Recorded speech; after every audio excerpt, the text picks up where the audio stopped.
지난 시간에 이어서 오늘도 여리고 사건 이야기를 이어가도록 하겠습니다. 지난 시간에 말씀드린 주된 내용은 구약 성경의 역사적 사건인 여리고 정복 전쟁은 일반적인 정복 전쟁이 아니었다 했습니다. 이스라엘 백성들이 성을 하루에 한 바퀴씩 7일째 되는 나는 7바퀴 돌고 나서 그들이 함성을 지르고 나팔을 불러서 그것 때문에 성이 무너진 것이 아니라 하나님의 전적인 전능하신 능력에 의해서 성이 무너졌다라는 것이 여리고 사건이었습니다. 이 사건을 통해서 이 여리고 전쟁이 상징하는 바가 있는데, 이 상징하는 바는 죄와 사망의 권세라는 여리고에 갇혀 살고 있는 우리 인생을 그 사망의 권세로부터 자유케 할 수 있는 것은 사람의 능력이나 의지나 열심이 아닌 하나님의 유일하신 능력으로만 죄와 사망의 권세로부터 우리를 해방시킬 수 있다 하였습니다. 그래서 그 하나님의 능력이 무엇이냐? 바로 예수 그리스도의 십자가가 하나님의 전적인 능력이 된다 하였습니다. 자, 오늘 히브리서 기자는요, 이렇게 죄와 사망의 권세인 여리고에 살아가고 있는 두 인생을 소개하고 있습니다.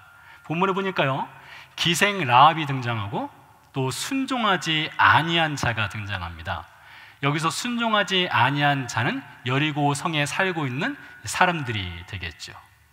이 두 인생이 전혀 다른 인생길을 걸어가게 됩니다. 라합은 믿음으로 정탐꾼을 영접하여서 순종하지 아니한 자들과 함께 멸망하지 아니하였다 했습니다. 그러니까 이 여리고 성내에 살고 있는 사람들은 순종하지 않았기 때문에 그들은 멸망당했다라는 것이지요.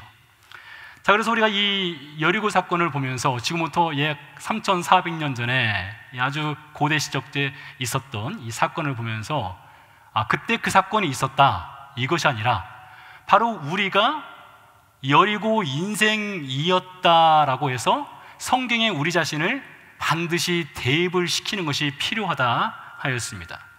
우리 자신이 죄와 사망의 권세인 여리고에 살았던 인생이었거나 아니면 여러분 가운데 아직도 그 여리고에 갇혀 살고 있는 인생이 있을 수도 있습니다.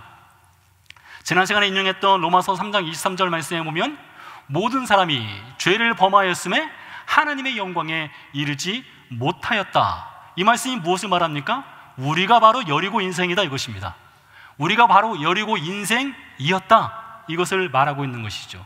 자, 여러분 잘 들어보시기 바랍니다. 모든 사람이 죄를 범하여 하나님의 영광에 이르지 못하였다, 이 말은 심판의 메시지가 아닙니다. 이 말은 우리에게 너는 죄를 지어서 하나님의 영광에 이르지 못하는 인생이니까 너는 절망한다, 너는 소망이 없다, 이것을 말하는 것이 아닙니다. 오히려 역설적인 의미가 있는 것입니다. 모든 사람이 죄를 범하여 하나님의 영광에 이르지 못하였다, 이것이 바로 우리에게는 소망이 되는 것입니다. 왜 이것이 우리에게 소망이 될까요? 이 성경이 우리에게 죄라는 것을 가르쳐 주지 않는다면 우리는 과연 무엇을 통해서 죄라는 것을 깨달을 수 있겠습니까? 여러분, 우리는 초등학교, 중학교, 고등학교, 대학을 나온 사람들입니다. 우리가 이렇게 수년 동안 공부를 했지만 학교에서 우리 인생이 죄악된 인생이라고 그 단 한마디라도 가르친 것이 있었습니까? 그렇지 않습니다. 오직 성경만이 우리 인생이 죄와 사망의 권세에 사로잡혀 살고 있는 인생이라고 하는 것을 우리에게 가르쳐 주고 있는 것이죠. 그래서 우리가 그리스도인이 된다는 것, 우리가 예수님을 믿고 구원받은 사람이 된다는 것은 그 출발선이 항상 어디서 출발하느냐? 이 죄에 대한 인식으로부터 출발하는 것입니다. 죄를 깨닫지 못하면 회개할 수가 없습니다. 회개하지 못하면 예수 그리스도를 영접할 수가 없는 것이고 구원받지 못하는 것이죠. 자, 그러면 저와 여러분이 언제 우리가 죄인이라는 것을 깨달을 수 있을까요? 몇 가지 예를 들어보도록 하지요. 누가복음 5장에 보면 예수님께서 베드로의 배를 타고 베드로에게 이렇게 말씀하십니다. 깊은 데로 가서 그물을 던지라 했습니다. 아마 성경을 읽으시는 분들은 이 누가복음 5장의 이 뒷배경을 잘 아실 겁니다. 베드로가 밤새도록 그물을 던졌는데 고기 한 마리 낚지 못했습니다. 아침이 되어서 베드로가 그물을 수선하고 있을 때에 예수님께서 베드로의 배를 타고 해변에서 약간 띄운 후에 백성들에게 말씀을 전했습니다. 그 후에 베드로에게 깊은 데로 가서 그물을 내려라 했습니다. 피곤하죠, 지쳤죠, 실망했죠, 고기 한 마리 낚지 못했습니다. 그래서 베드로가 예수님의 말씀을 따라서 깊은 데로 가서 그물을 내렸는데 대박 사건이 터진 겁니다. 어떻게 됐습니까? 그물이 찢어질 정도로 물고기가 많이 잡히게 되었습니다. 그때 베드로가 어떤 반응을 보입니까? 누가복음 5장 8절 말씀입니다. 시몬 베드로가 이를 보고, 이를 봤다는 말은 물고기가 많이 잡힌 것을 봤다는 것이겠죠? 예수의 무릎 아래에 엎드려 이르되 주여 나를 떠나소서 나는 죄인이로소이다.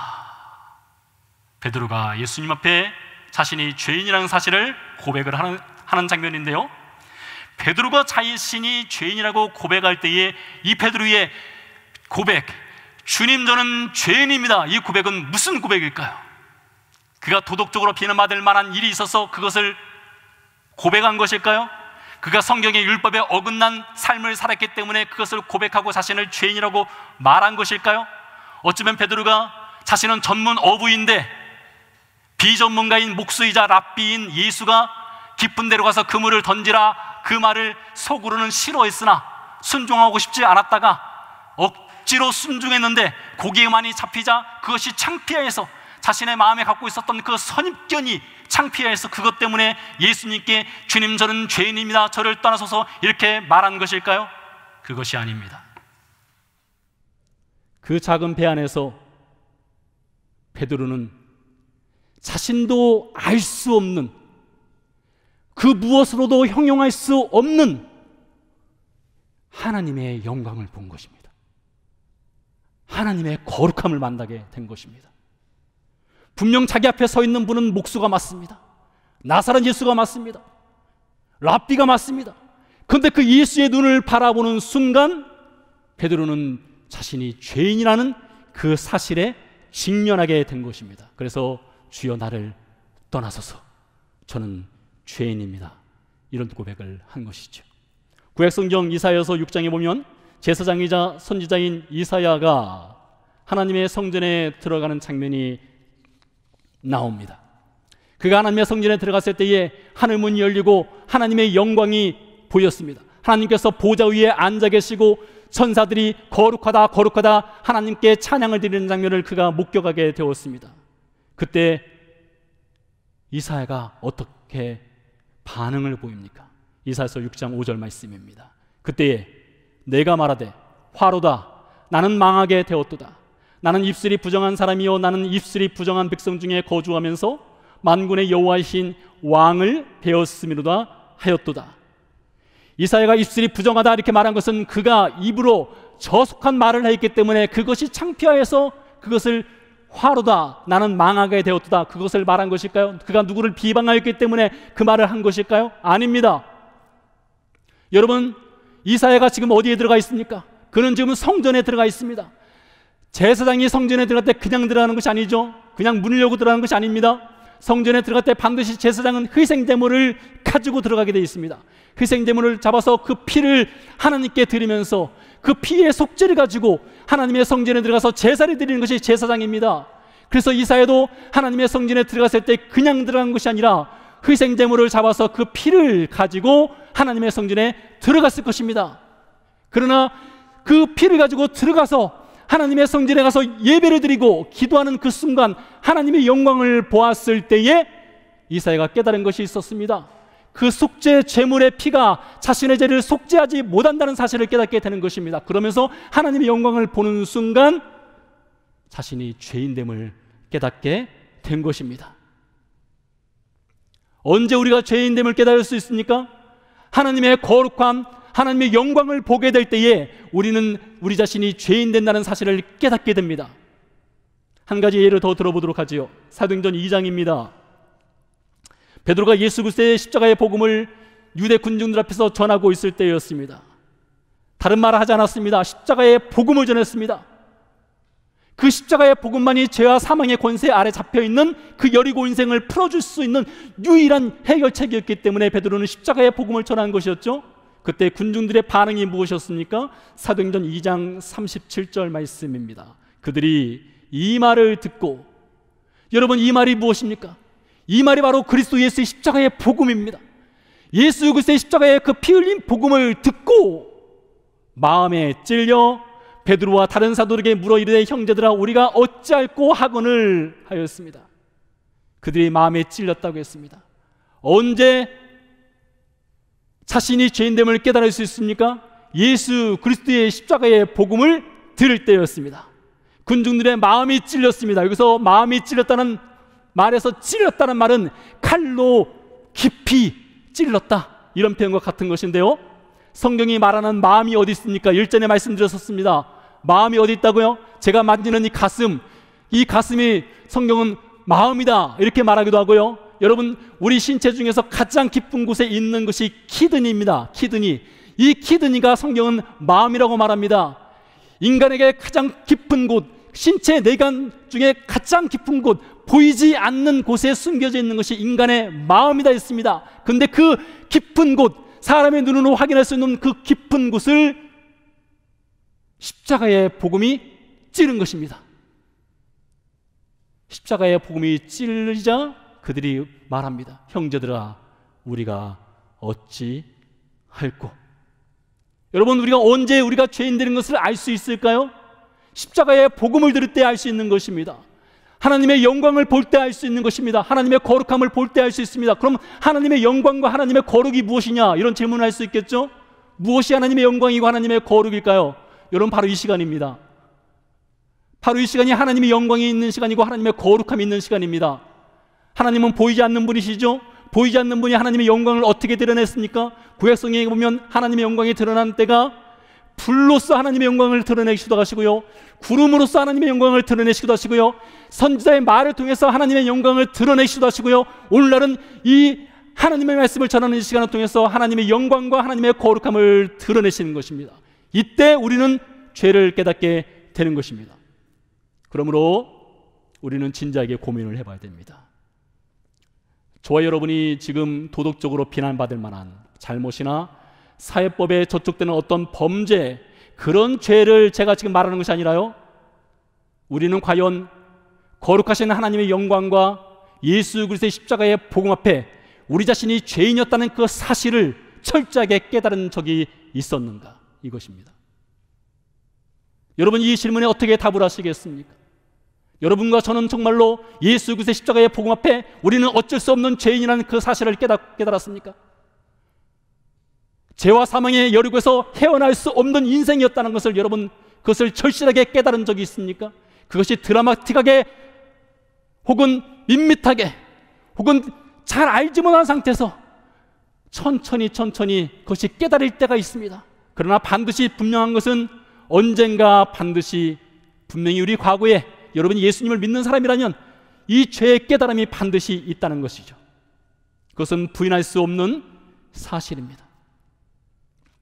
그래서 이렇게 죄와 사망의 여리고에 갇혀있는 이 두 인생, 라합과 순종하지 아니하는 그 사람들에게 하나님에 관한 소문이 들려졌습니다. 어떤 소문입니까? 하나님의 영광과 하나님의 능력에 관한 소문이 들려졌습니다. 그때 이들이 어떻게 반응을 했는지 보시기 바랍니다.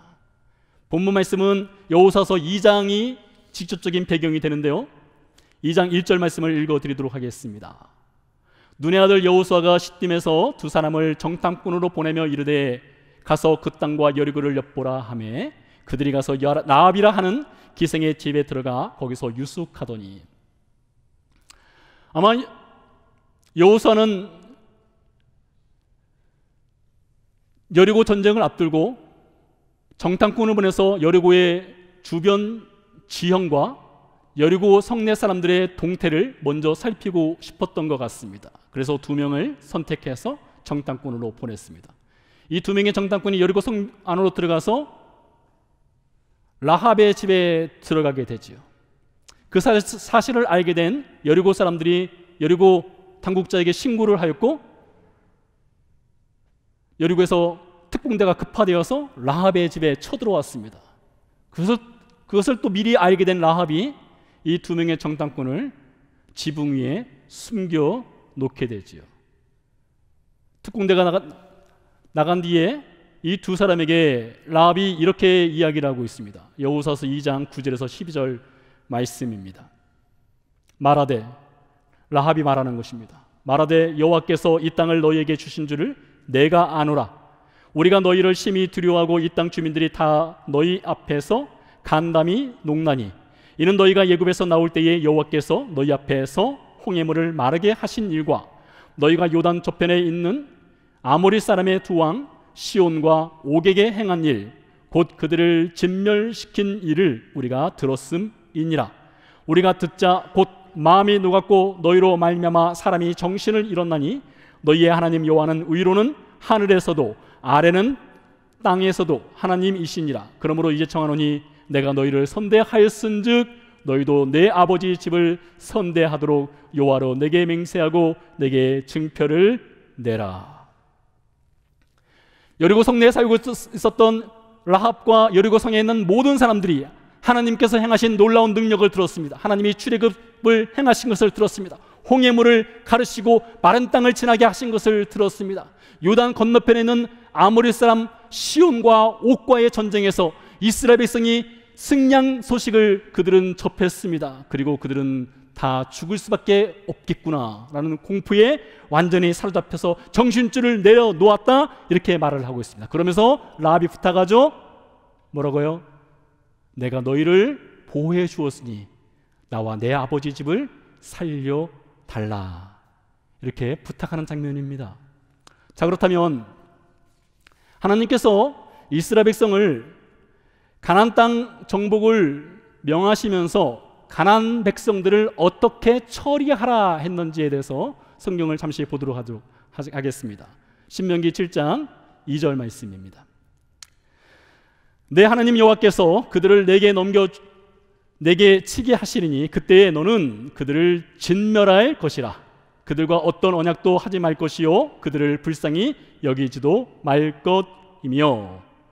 자, 이 말씀에 의하면 하나님께서 이스라엘 백성들에게 가나안 정복을 할 때에 가나안 백성들을 진멸시키라 했습니다. 진멸. 여기서 진멸이란 말은 히브리어로 헤렘이라고 합니다. 헤렘.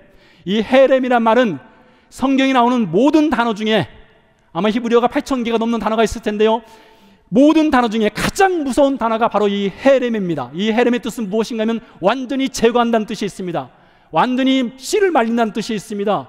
매우 무서운 말입니다. 그래서 하나님께서 절대적인 명령을 내렸습니다. 가나안에 살고 있는 사람들은 다 죽여버리라 라는 헤렘의 명령을 하나님께서 이스라엘 백성에게 내린 것입니다. 그래서 사람들은 이렇게 말합니다. 구약 성경을 읽으면서 하나님께서 헤렘의 명령을 내려서 가나안에 있는 그 유아부터 시작해서 노년까지 그 누구를 막느라고 다 죽여버리라는 이 헤렘 명령을 가지고 하나님은 무자비하시다. 무자비하시다. 하나님은 진노하시는 분이다. 하나님은 무서운 하나님이다. 그렇게 이야기를 합니다. 과연 그럴까요? 정말로 하나님은 무자비하신 분일까요? 하나님은 진노하시는 분일까요? 하나님은 헤렘의 명령을 내리셨으니 그렇게 무서운 하나님이실까요? 그것은 하나님을 잘 모르기 때문에 그런 말을 하는 것입니다. 잘 들어보시기 바랍니다.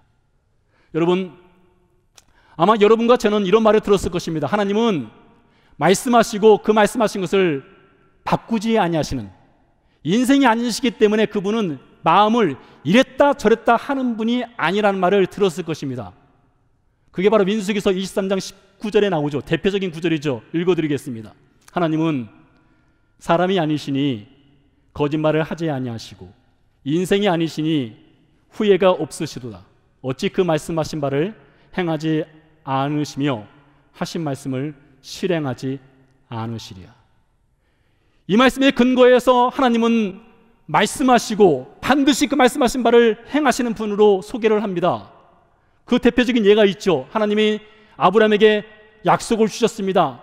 가나안 땅을 주시겠다는 약속을 주셨고, 지금 우리가 읽고 묵상하고 숙고하고 있는 이 여리고성 전투 자체도 하나님이 과거에 아브라함에게 주신 그 땅의 약속을 변함이 없이, 이스라엘 백성들이 아무리 하나님께 범죄하고 하나님을 떠나고 불순종하여도 하나님은 변함없이 그 약속을 성취해 가고 있는 하나님은 마음을 바꾸지 아니하시는 분, 하나님은 변화가 없으신 분, 하나님은 마음을 이랬다 저랬다 하지 아니하시는 분이라는 직접적인 증거가 바로 가나안 정복 작전이죠.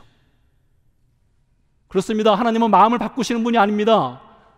그분은 말을 이랬다 저랬다 하시는 분이 아닌 것을 분명히 민수기서 23장 19절에서 말하고 있습니다. 그런데요,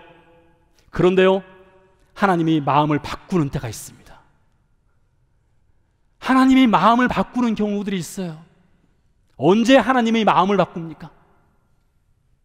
출애굽기 32장에 보면요, 모세가 하나님을 만나기 위해서 호렙산에 올라갔습니다. 40일 동안 하나님을 만나고 있었죠. 그때 산 밑에서 이스라엘 백성들이 어떤 짓을 벌입니까?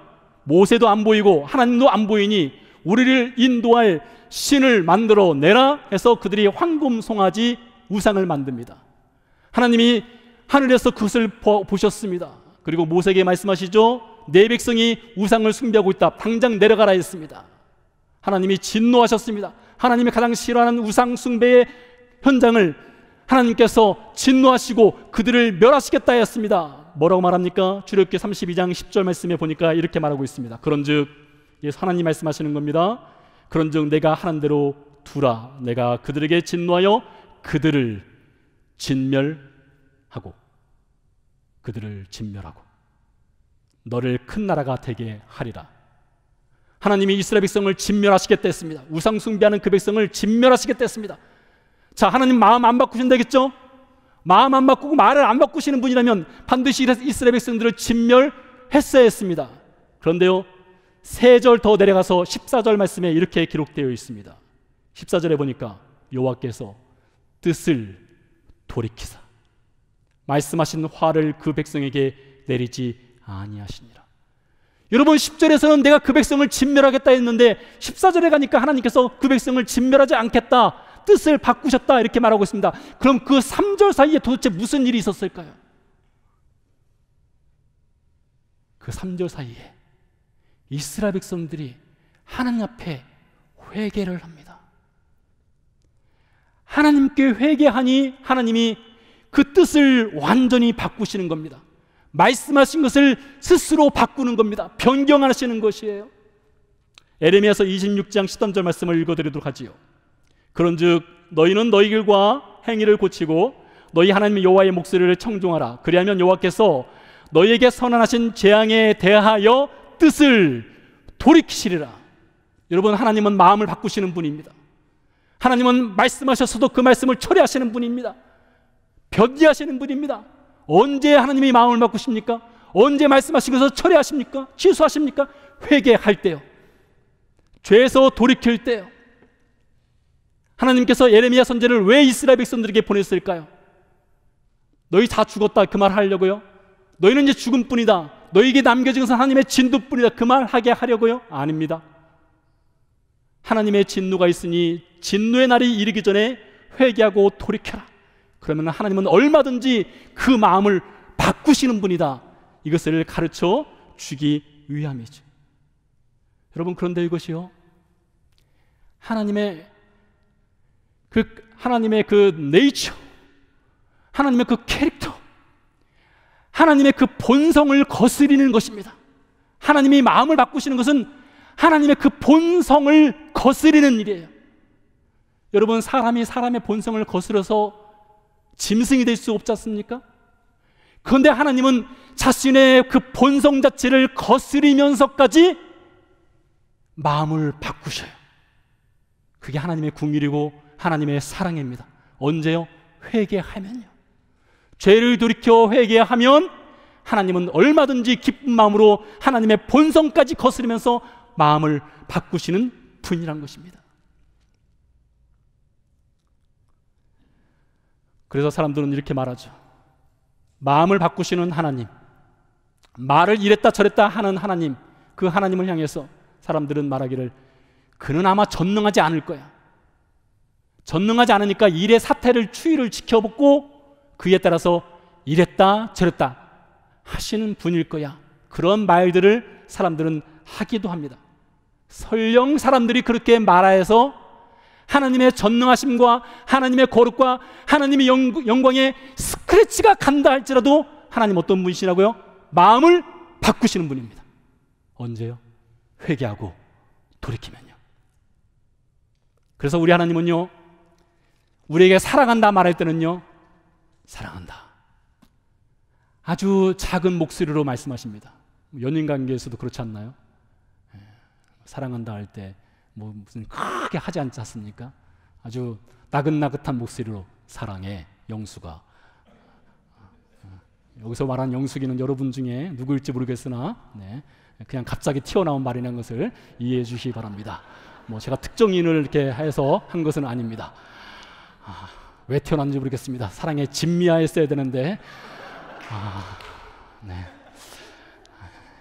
예배 후가 심히 걱정됩니다. 제 과거에 뭐 첫사랑도 아닙니다. 아무튼 하나님은 사랑한다 할 때는 속삭이셔요. 근데 하나님께서는요, 회개하라 할 때는요, 천둥소리 같은 우레로 말씀하십니다. 아주 큰 목소리로 말씀하셔요. 나는 내 마음을 바꿀 준비가 되었다. 회개하고 돌이키기만 해라. 그렇게 하시는 것이죠. 어디 그뿐입니까? 하나님은요, 원래 보이지 않는 분 아니겠습니까? 그래서 내 앞에 다른 우상을 두지 마라, 내 앞에 우상을 만들지 말라 하나님 말씀하지 않습니까? 그런데요, 하나님은 그 본성도 거스르셨어요. 보이지 않는 하나님의 그 본성을 거스려서 어떻게 하셨습니까? 보이는 분으로 이 땅에 오셨어요. 왜 보이는 분으로 이 땅에 오셔야만 합니까? 우리의 눈이 가려져 있기 때문입니다. 에베소 2장 1절 말씀대로 허물과 죄로 죽어서 우리는 하나님의 영광을 볼 수 있는 눈이 완전히 죽어버렸어요. 하나님의 거룩을 볼 수 있는 눈이 죽었습니다. 하나님의 말씀을 들을 수 있는 귀가 완전히 죽었어요. 그래서 하나님은 그 본성을 거스리고 보이지 아니하시는 그 하나님께서 보이는 인간의 몸으로 이 땅에 내려오셔야만 했다는 것이죠. 우리가 똑같은 인생이 되어주셔야만 우리가 깨달을 수 있기 때문에 하나님의 본성을 거스르시고 하나님이 보이는 사람의 몸으로 이 땅에 오셨다는 것입니다. 그 하나님을 라합이 들은 거예요. 그 하나님의 능력, 마음을 바꿔서 헤렘의 진노 아래 놓여있는 나였지만 그럴지라도 하나님의 말씀을 들으면 언제든지 그 헤렘에서 구해주실 그 하나님에 대해서 라합이 들은 것입니다. 여러분, 라합이 어떤 여인이었습니까? 오늘 짧게 말하고 있습니다. 그녀는 기생이라고 말하고 있습니다. 여리고 성에서 몸을 팔아서 생존할 수밖에 없는 여인이었습니다. 그녀는 여호사서 2장 15절 말씀에 의하면 성벽 위에 거주하고 있었습니다. 왜 그녀는 성벽 위에 거주하고 있었을까요? 당시 고고학적 증거를 통해서 성벽 위에 거주하는 사람들은 어떤 사람들이냐? 방패막이입니다. 방패막이. 적군들이 쳐들어오면 제일 먼저 무너지는 것이 무엇입니까? 성벽입니다.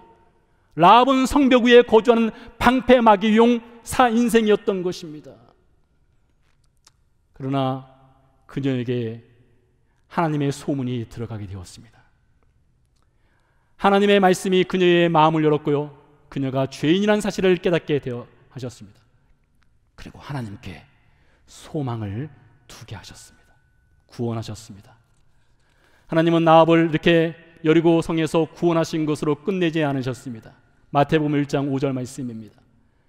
살몬은 라합에게서, 오늘 여리고 성의 여인이죠, 살몬은 라합에게서 보아스를 낳고, 보아스는 룻에게서 오벳을 낳고, 오벳은 이새를 낳고. 여러분 아시는 것처럼 마태복음 1장은 예수님의 계보입니다.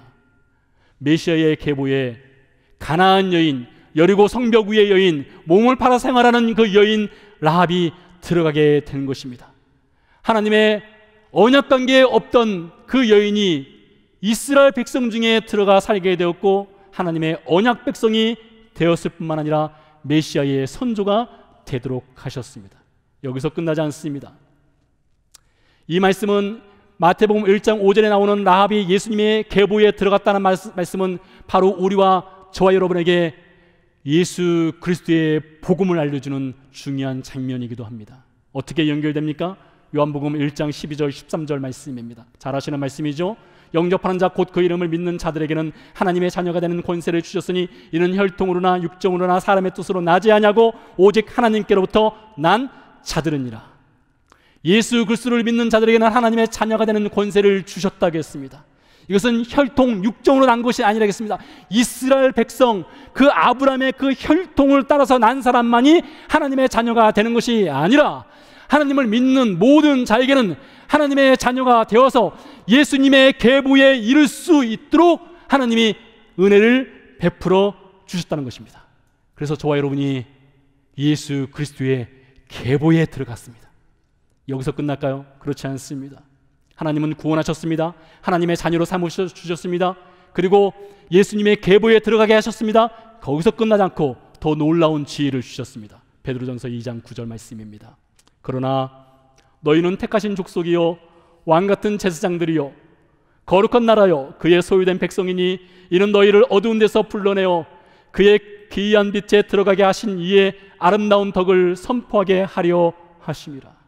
하나님은 라합을 선택해서요 왕같은 제사장을 삼으셨습니다. 거룩한 나라가 되게 하셨습니다. 하나님 나라의 소유된 백성이 되게 하셨습니다. 여러분, 전에 이 소유, 이 포제션의 의미를 말씀드린 적이 있습니다. 이 포제션은 히브리어로 세굴라입니다. 세굴라는 보석, 보물이라는 뜻이 있다겠습니다. 보석, 보물. 그러니까 하나님은 그 성벽 위의 여인, 몸을 팔아서 생존하는 그 여인 라합을 하나님의 보물로 삼아주신 거예요. 저와 여러분을 예수 그리스도의 피로 구원하셨을 뿐만 아니라 저와 여러분을 하나님의 세굴라, 하나님의 보석, 하나님의 가장 값진 보물로 저와 여러분을 삼아주신 것입니다. 훗날 우리가 천국에 가면 천국은 금은으로 장식이 되어 있답니다. 온갖 보물로 장식이 되어 있답니다. 그러나 하나님은 그것을 보시는 것이 아니죠. 하나님은 무엇을 보실까요? 예수 그리스도의 피, 하나님의 아들의 피로 구원해 주신 세굴라, 여러분이 장차 천국의 보석이고 보물이라는 것입니다. 그렇게 하나님은 예수 그리스도를 통해서 우리에게 은혜를 베풀어 주셨습니다. 사랑하는 성도 여러분, 이렇게 하나님께서 라합과 우리 인생에게 행하신 그 은혜를 보십시오. 라합과 우리 모두는 노바디였습니다. 레임리스였습니다. 호플리스 시너였습니다. 허무가 죄로 죽은 인생이었습니다. 그 인생을 이제는 하나님의 세굴라, 보석, 보물로 불러주셨습니다. 그래서 우리는 지금 어떤 인생을 살아가고 있습니까? 지금 보석을 다듬어가고 있는 것입니다. 원석을 채취해서 보석에 있는 불순물을 빼내가는 작업, 보석을 깎고 다듬어서 가장 화려하고 가장 아름답고 가장 존귀한 그 보석으로 다듬어가는 것이 여러분의 일상생활입니다. 그런 여러분이 여러분 일상생활을 어떻게 살아가야 됩니까? 보석처럼 살아가는 겁니다. 보석처럼. 여러분 보물처럼 살아가는 것입니다. 여러분의 일상의 모든 순간순간이 가장 빛나는 순간인 것입니다. 그것이 비록 고난의 순간이 있다 할지라도, 눈물 흘리는 그때가 있다 할지라도, 스트레스 받는 그 순간이 있다 할지라도 하나님은 그것을 통해서 하나님의 보석 같은 여러분의 삶을 깎고 다듬어서 훗날 천국에 갔을 때 가장 아름다운 보석, 세굴라, 그것으로 여러분을 맞이하실 것입니다. 찬양 드리고 기도하도록 하겠습니다.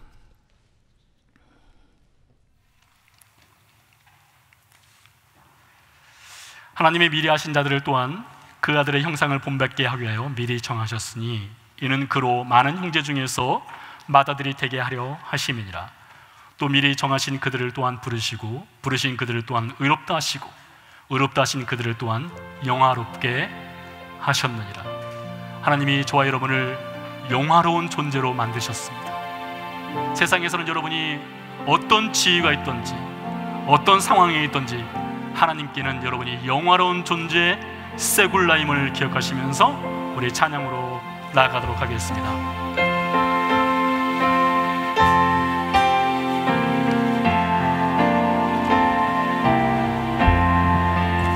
이 몸의 소망 무엔가 우리 주 예수뿐일세. 우리 주 예수 밖에는 이들이 아주 없도다. 굳건한 반석이시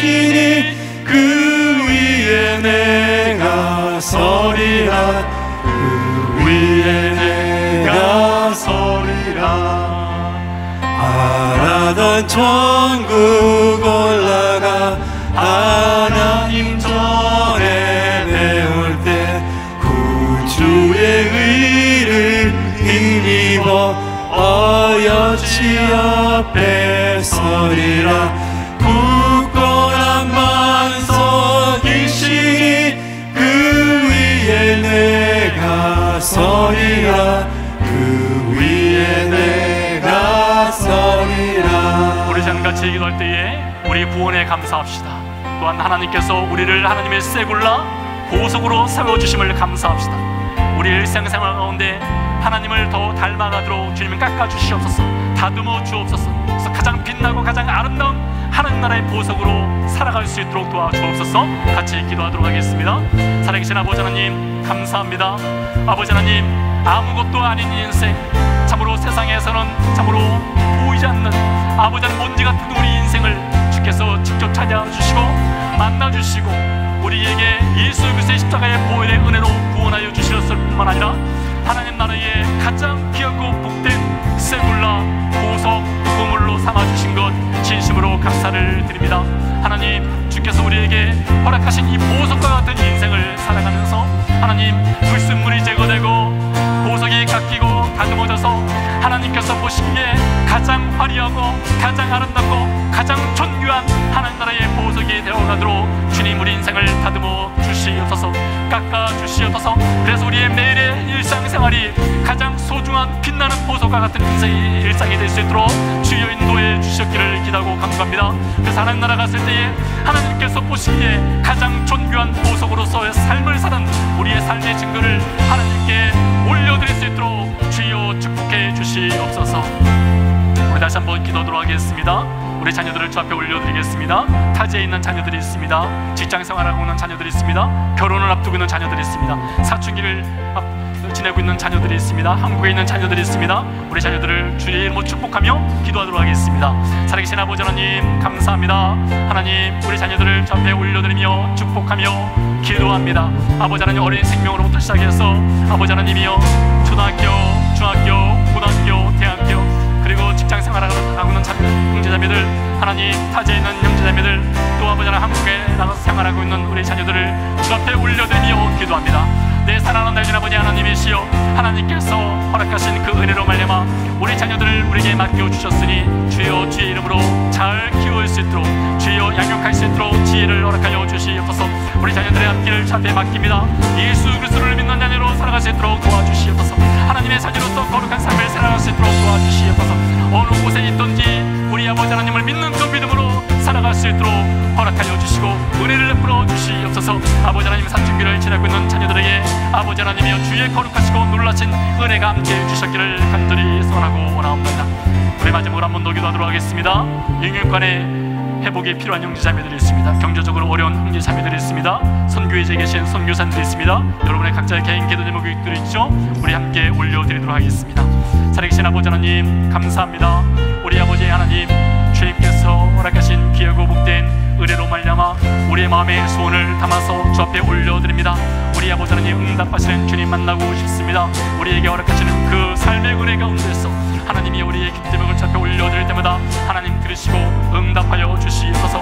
영육간의 회복이 필요한 형제자매들 경제적으로 어려운 형제자매들 주여 불쌍히 여겨주시옵고 붙들어 주시고 회복시켜 주시고 일으켜 세워 주시옵소서.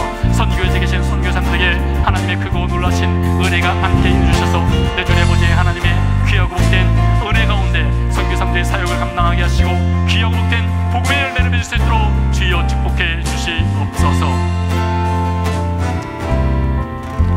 살아계신 아버지 하나님은 아주 오래전 한국교회를 위해서 하늘의 미랄이 되어주신 대천덕 신부님과 하나님 그의 가족의 삶을 통해서 한국교회의 풍성한 영성과 하나님의 은혜를 허락하신 것 감사를 드립니다. 하나님 예수원 사역을 축복하며 하나님께서 예수원 사역을 통해서 한국교회가 더욱더 건강하게 세워져 가게 하시고 많은 사람들이 주님을 만나는 귀하고 복된 통로로 사용해 주시옵소서. 아버지 하나님 우리를 아무것도 아닌 인생에서 불러내어서 하나님의 세굴라로 삼기 위해 예수 그리스도를 주신 것 감사를 드립니다. 예수님의 은혜로 구원받았을 뿐만 아니라 보석으로 깎이고 다듬어져 가서 가장 존귀한 하나님의 사람으로 우리의 일상을 살아낼 수 있도록 주여 도와주시옵소서. 이제는 우리를 구원하시기 위해서 그 아들을 보내신 하나님의 사랑과 십자가에서 죽고 부활하심으로 우리를 하나님의 세굴라가 되게 하신 예수 그리스도의 은혜와 깎이고 다듬어져서 하나님의 형상을 닮아가고 가장 존귀한 보물이 되어가도록 도우시는 성령님의 은혜가 삶으로 돌아가는 모든 성도의 삶 가운데 함께 하시기를 간절히 축원하옵나이다. 아멘.